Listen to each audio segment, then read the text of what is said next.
Umarangkada na rin ang Brigada Eskwela sa iba pang lungsod sa Metro Manila. Para sa detalye, live na magbabalita mula sa Maynila si Mon Gualvez. Mon, saang paaralan ka nag-ikot at kumusta naman ang Brigada Eskwela doon?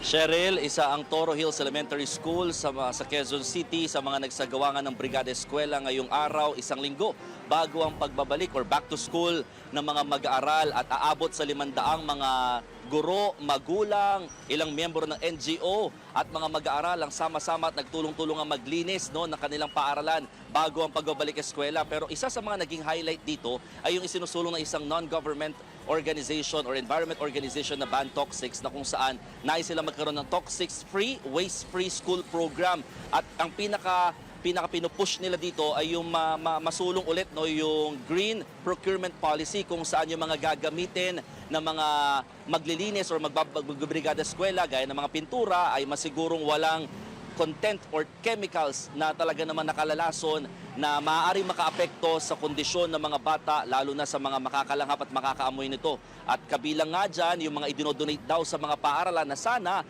masigurong ligtas at malayo nga sa lead, mercury and other chemicals na talaga naman delikado sa mga mag-aaral. Cheryl. May iba pa bang mga concern dito nga sa Brigada Eskwela?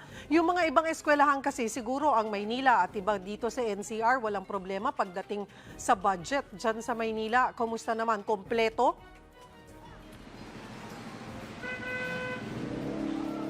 So far, dun sa pinuntahan natin sa Quezon City, saka dito sa ilang mga paaralan sa Maynila, so far, so good pa naman, Cheryl, in terms of mga gagamitin nila sa Brigada Eskwela. Although sinasabi na nga rin ng DepEd nung una na bawal po mag-solicit ang mga teachers sa mga gagamitin nga nila para sa Brigada Eskwela. Pero bukas naman sila sa pagtanggap ng mga donasyon. Dito na nga sinusulong ng grupong Ban Toxics na sana yung mga idodonate na may mga magagandang puso or mga ginituang puso, masigurong ligtas pa rin sa mga chemicals na kanilang pinupunto gaya nga ng lead sa mercury, kasi nga may mga pintura na ginagamit na hindi daw lead safe paint kung tawagin. At the same time, yung mga school supplies na dinodonate din sa mga bata talagang sana daw masiguro, kasi nga ilan sa mga paalala rin nila sa mga magulang na bibili pa lamang ng mga school supplies ngayong linggong ito, wag daw ma-attract masyado sa mga makukulay at matitingkad na mga school supplies dahil yan daw ang mas may tsansa na mataas yung lead content. Pangalawa, yung malakas yung amoy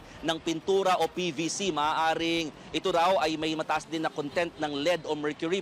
Pangatlo, siguraduhin daw talaga na i-check muna yung label ng mga school supplies kung ito ay mayroong talagang manufacturer, kung saan yung pinakapangalan din ng lugar kung saan ginawa yung produkto, at yung mga hazards na meron nga nakaloob dito sa mga school supplies ito. At kung sakaling meron namang product label pero talagang sadyang malakas daw yung amoy nung naturang school item, maiging buksan na raw, i-expose para nga hindi talaga din makadagdag pa sa diferensya na maaaring ma-absorb ng mga bata oras na magamit nila mga school supplies na ito. Yan ang chinek natin dito sa Divisoria, Cheryl. Kaya tayo nandito naman ngayon sa Divisoria, Maynila para suriin yung mga school supplies na ilan sa mga binabanggit nga ng grupong Ban Toxics na maaaring mayroon daw content ng lead and other chemicals na hindi healthy sa mga bata.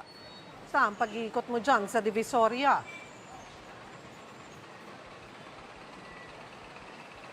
Dito sa Divisoria, Cheryl, well, una, talaga nagtaas na po yung presyo ng mga school supplies, mga kapatid. Nasa 20 pesos yung tinaas ng mga school supplies dito. Mabigyan ko lang kayo ng konting background, yung notebook, yung 10 pieces ng notebook, umaabot na po ng hanggang 300 pesos ang isa mula sa dating 150 pesos or 100 pesos lamang. Ang mga Crayola, nasa 120 pesos. Ito, pero dito kayo pinakamalulula, yung dating 12 pieces lamang na lapis, ngayon umaabot na po yan ng nasa 100 piso na rin yung kada dosena. Ang pinaka-pinupunto rin dito kasi ng non-government environmental groups, Cheryl, wag daw madala sa presyo lamang ang gawing batayan ng mga magulang sa pamimili ng kanilang mga school supplies para sa mga chikiting, kundi tignan pa rin yung healthy component ng mga school supplies na talaga naman sumusunod sa panuntunan naman ng Food and Drug Administration or FDA. Cheryl. Maraming salamat, Mon Gualvez.